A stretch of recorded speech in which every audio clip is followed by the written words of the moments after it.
Hello everyone, you have tuned into Kotak Securities weekly fundamental podcast. I am Rini Mehta. In a holiday truncated week, Indian stock markets gave positive returns last week, following the trend of major global markets. So global situation continues to remain challenging, but domestic markets underperformed most major markets in the past week as second quarter earnings for the Nifty trended below expectations. Over the next couple of weeks, Indian markets will focus on domestic macro data and quarterly results, and also management commentary will drive stock specific actions. Amidst this, if we look at foreign investors' participation, FIIs were net sellers month till date to the tune of rupees 4,667 crores. We expect FPI flows to remain volatile in the coming months due to ongoing geopolitical risk, elevated inflation, expectations of rising interest rates, among other reasons we have been talking about. Now, if we look at the activity in emerging markets, as per Bloomberg, FPI flows in the month till date of this October was positive for Indonesia, South Korea and Thailand. On the other hand, India, Philippines and Taiwan witnessed outflows. Now, moving on to some stock specific ideas. First, I would like to share a company update on Dabur. Dabur is stepping up focus on foods. The company delivered 6.9% domestic value growth and 1% year-on-year volume growth.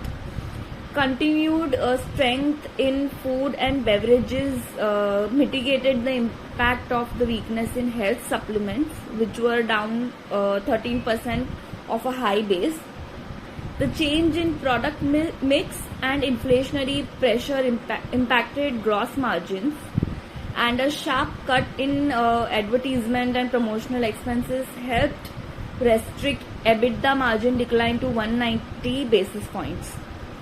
Overall, it was a resilient top line and volume CAGR notwithstanding the rural weakness. Note that Dabur has forayed into the spices category with the acquisition of a 51% stake in Badshah Masala. So we tweak estimates, roll over and revise fair value to rupees 600, that is 43 times December 24 EPS, and we have ad rating on the stock currently. Lastly, our pick of the week is TCS. TCS had an excellent quarter with a few visible signs of slowdown. TCS reported strong 4% revenue growth in constant currency, 90 basis points higher than our estimates. EBIT margin increased 90 basis points quarter on quarter to 24%, which is impressive. And margins will improve further and settle in the 25% sort of range. Signs of slowdown are also visible in moderate hiring and weak total contract values, though this is not a surprise. So we maintain our estimates on revenues and increase earnings per share on foreign exchange changes. We forecast slowdown in growth in FY24 and uptick in FY25, and have an ad rating on the stock, valuing the stock at an unchanged 25 times earnings per share. So our fair value stands at 3,450, which was 3,400 earlier. So guys, that's all for today. See you again next week. Thank you. Signing off.